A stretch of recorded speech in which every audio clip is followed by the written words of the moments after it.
Oh, it's always so much fun when I welcome in Tracy and John Darr from down there at Stanley's Produce. And when you bring what you brought today, I'm even more happy to see Oh, it's it. good. Because you were frying some bacon and some onions in there just a moment ago. This place is smelling. And you just added some Worcestershire, however you say it, that kind of sauce in there to make it smell even better. Yes, and I also put some thyme and basil leaves in there. All right, very good. And what we're going to do, what you do is you just saute, you put your Instapot on saute and put all that in together and let it mix real good, get the onions translucent, make sure the bacon is crispy. Right.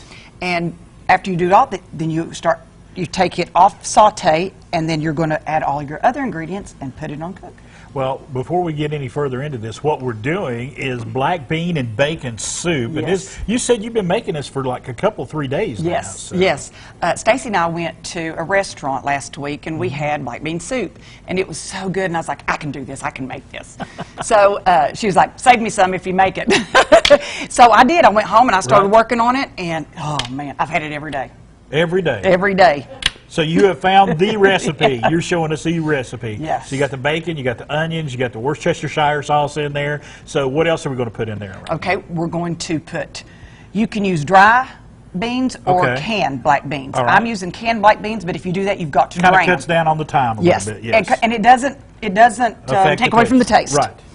And if you use dry beans, you've got to let them sit overnight. Oh yeah, got to soak them. Yep. So you put the black beans in, and then you put a can of diced tomatoes. Ooh, okay. And then you're going to put, John, you put that in, the cumin. I love cumin. Yes. John, are you the official cumin? She can't measure. 4 tablespoons, just saying. I love how he measures. I love how this man measures in the kitchen. I really do. That's 4 tablespoons, right? 4 tablespoons. Okay. And then you're going to put chicken stock. Now, if you use chicken broth, you have to use double the amount. Okay. And especially if you're using dry beans. But I'll put all this on. So the whole container? Yes. Okay. And see, I didn't realize there was a difference between broth and stock. Yeah. I've learned something today. I really have. The stock has the salt in it, where the broth, you have to add salt. Okay, very good. So you get that whole container in there. And then I'm going to mix it real good. Okay, stir it together. Stir it together. All right. And then you're going to put your lid on. Okay. And put it on the soup. Yes. And then you're going to put it on for 5 minutes.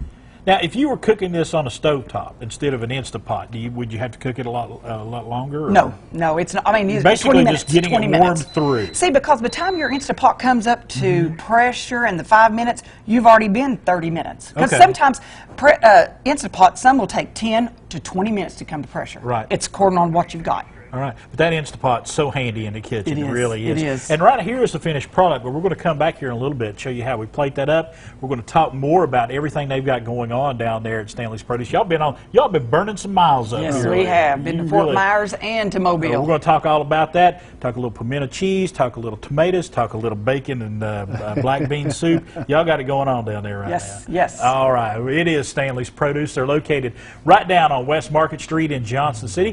Visit them on Facebook as well.